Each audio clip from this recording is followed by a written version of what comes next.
Subscribe Study with Sachin and press the bell icon for more videos.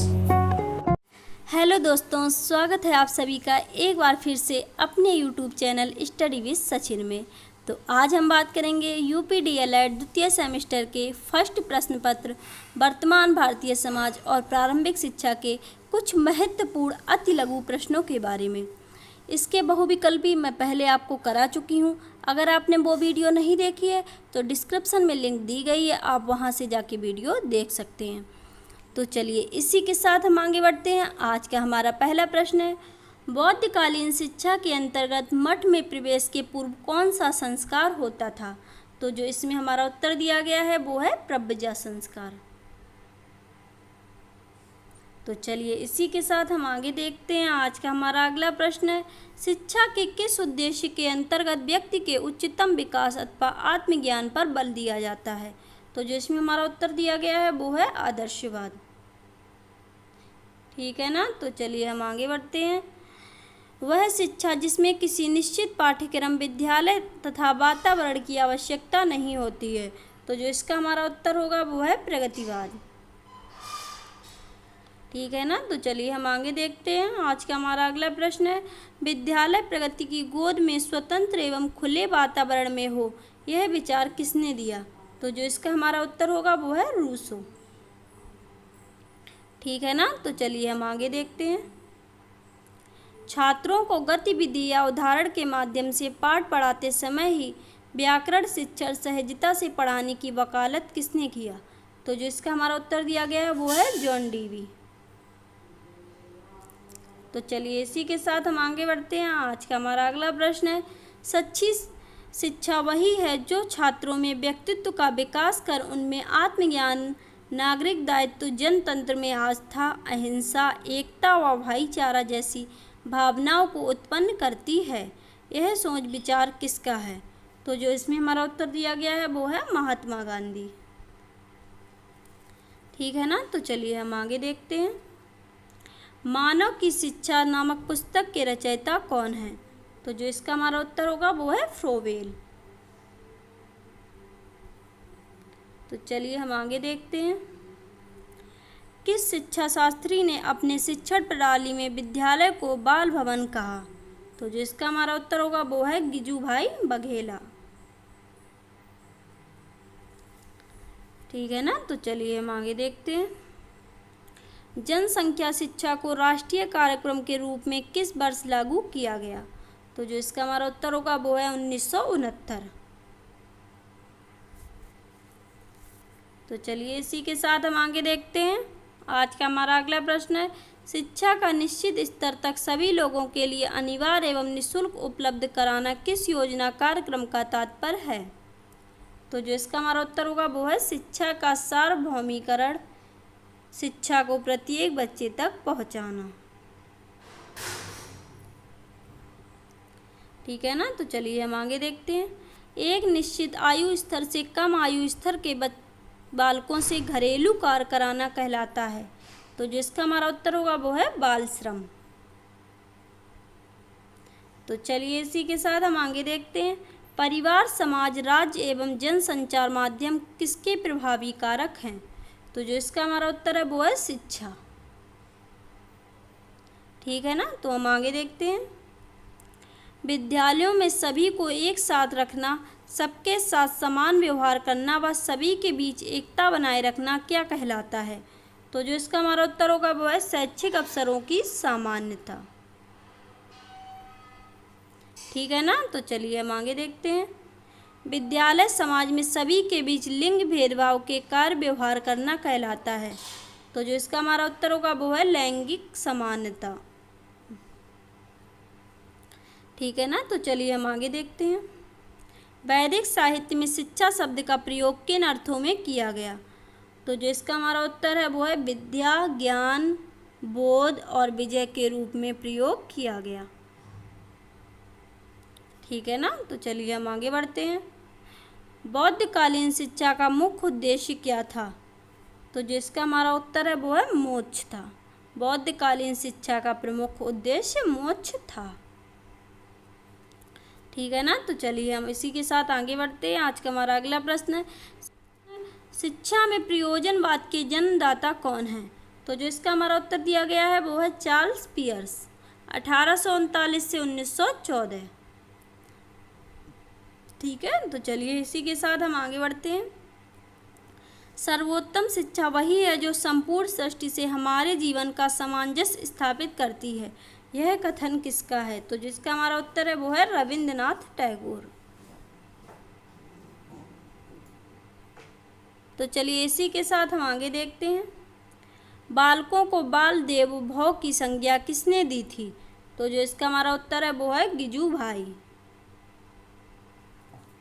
क्या है? गिजू भाई। तो चलिए इसी के साथ हम आगे बढ़ते हैं। आज का हमारा अगला प्रश्न है, मॉन्टेसरी की शिक्षण विधि कितने भागों में विभाजित है? तो जो नंबर 1 है इसमें कामेंद्रियों की शिक्षा में विभाजित है। नंबर 2 है ज्ञानेंद्रियों की शिक्षा। नंबर 3 है पढ़ने लिखने व गणित की शिक्षा। ठीक है ना। तो चलिए इसी के साथ हम आगे देखते हैं। पर्यावरण संरक्षण अधिनियम कब लागू किया गया?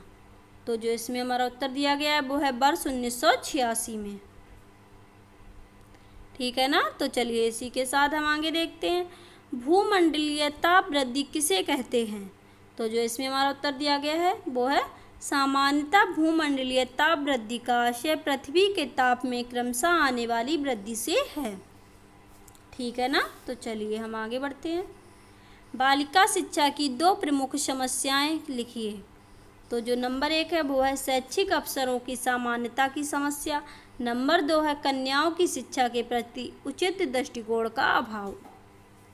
ठीक है ना।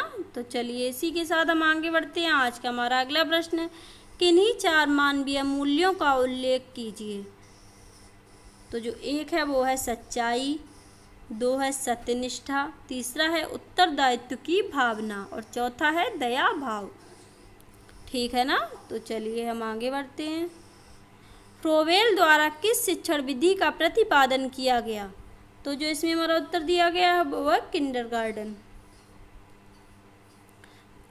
तो चलिए इसी के साथ हम आगे बढ़ते हैं। टैगोर को किस धारणा में विश्वास था? तो जो इसमें हमारा उत्तर दिया गया वो है टैगोर को सत्यम एवं आदैत्य की धारणा में विश्वास था। उन्होंने ईश्वर में सर्वोच्च मानव माना, वे अद्वैतवादी थे। तो चलिए इसी के साथ हम आगे देखते हैं।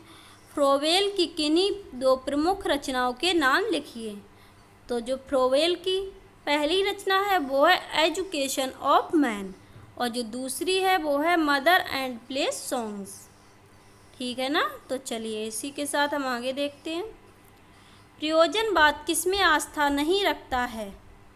तो जो इसमें का हमारा उत्तर है वो है प्रयोजनवाद ईश्वरीय सत्ता में आस्था नहीं रखता है। तो चलिए इसी के साथ हम आगे बढ़ते हैं।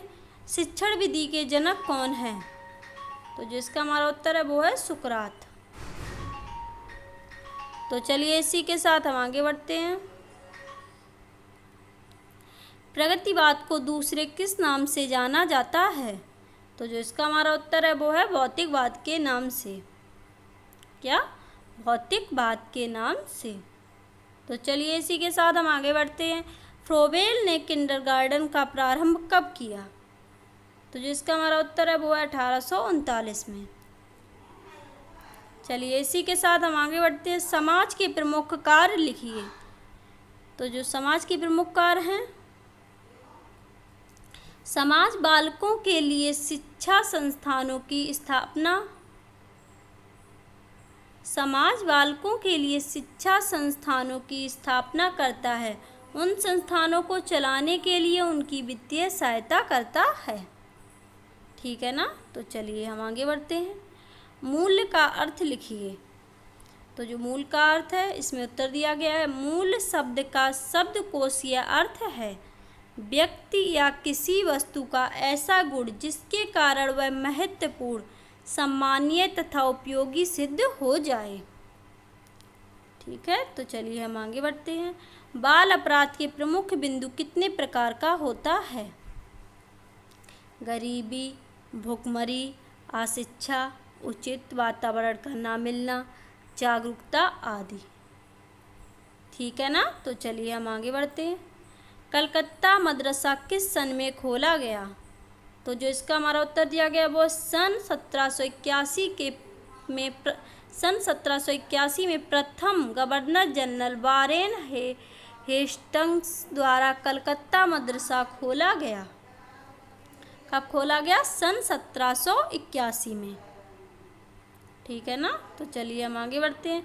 बनारस संस्कृत कॉलेज कब और किसके द्वारा प्रारंभ किया गया? तो जो इसका हमारा उत्तर है वो है सन 1791 में जोनायल डंकन के प्रयासों से बनारस संस्कृत कॉलेज प्रारंभ हुआ।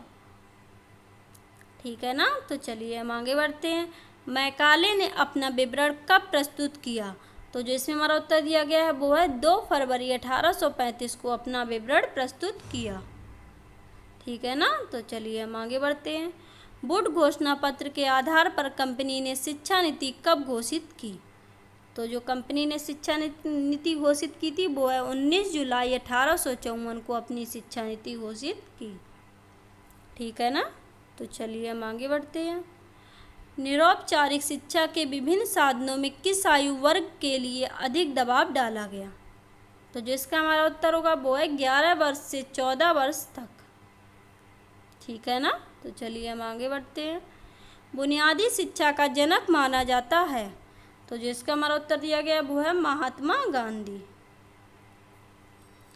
ठीक है ना। तो चलिए हम आगे बढ़ते हैं। NCTE से संबंधित उत्तर प्रदेश का कार्य कहाँ से होता है?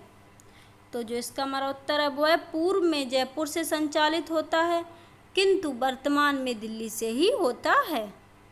ठीक है ना। तो चलिए हम आगे बढ़ते हैं। ग्राम शिक्षा समिति का अध्यक्ष होता है। तो जो इसका हमारा उत्तर है वो है ग्राम प्रधान। समझ गए ना आप सब। तो चलिए इसी के साथ हम आगे बढ़ते हैं। बुनियादी शिक्षा का अर्थ बताइए। तो जो इसमें हमारा उत्तर दिया गया है बुनियादी शिक्षा का अर्थ स्पष्ट करते हुए गांधी जी ने कहा है, हमारी बुनियादी शिक्षा पद्धति मस्तिष्क, शरीर, आत्मा तीनों का विकास करती है। जब तक शिक्षा द्वारा इन तीनों शक्तियों का सामंजस्य युक्त विकास नहीं होता है तब तक इसका कोई मूल्य नहीं है। ठीक है ना। तो चलिए इसी के साथ हम आगे बढ़ते हैं। छात्र छात्राओं में मूल्यों के विकास हेतु कौन कौन से जन संचार साधन हैं? तो जो इसका हमारा उत्तर दिया गया है वो है आकाशवाणी, दूरदर्शन, टेप रिकॉर्डर, समाचार पत्र, पत्रिकाएं, चलचित्र आदि। ठीक है ना। तो चलिए इसी के साथ हम आगे बढ़ते हैं।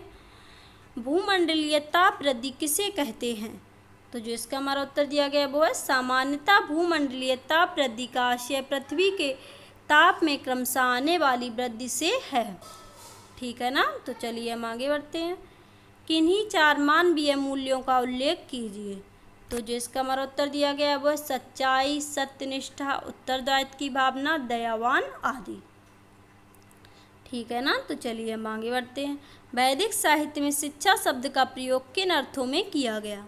तो जो इसका हमारा उत्तर दिया गया है वैदिक साहित्य में शिक्षा शब्द का प्रयोग विद्या, ज्ञान, बोध और विजय के रूप में किया गया। ठीक है ना। तो चलिए हम आगे बढ़ते हैं। बालिका शिक्षा का आशय बताइए। तो जो इसका हमारा उत्तर है वो है बालिका शिक्षा से आशय है कि सभी बालिकाओं के शैक्षिक अवसरों की समानता प्राप्त हो तथा बालिकाओं की शिक्षा के प्रति उचित दृष्टिकोण रखे जाएं। ठीक है ना। ये देखो चलिए इसी के साथ हम आगे बढ़ते हैं। आज का हमारा अगला और आखिरी प्रश्न है, अनौपचारिक शिक्षा का उद्देश्य बताइए। तो जो इसका हमारा सही उत्तर होगा वो है अनौपचारिक शिक्षा का उद्देश्य जीवन से संबंधित उन अनुभवों से है जिन्हें बिना किसी व्यवस्थित प्रयास संस्था तथा साधन की व्यवहारिक स्थिति से प्राप्त किया जाए। ठीक है ना। ये है अनौपचारिक शिक्षा का उद्देश्य। तो चलिए इसी के साथ आज की वीडियो समाप्त होती है। मैं आशा करती हूँ कि ये प्रश्न आप लोगों के समझ में आए होंगे। अगर आप लोगों को वीडियो अच्छी लगी है तो वीडियो को लाइक करें और अपने अधिक से अधिक साथियों के साथ शेयर करें। फिर मिलते हैं हम अगली वीडियो में। नमस्कार।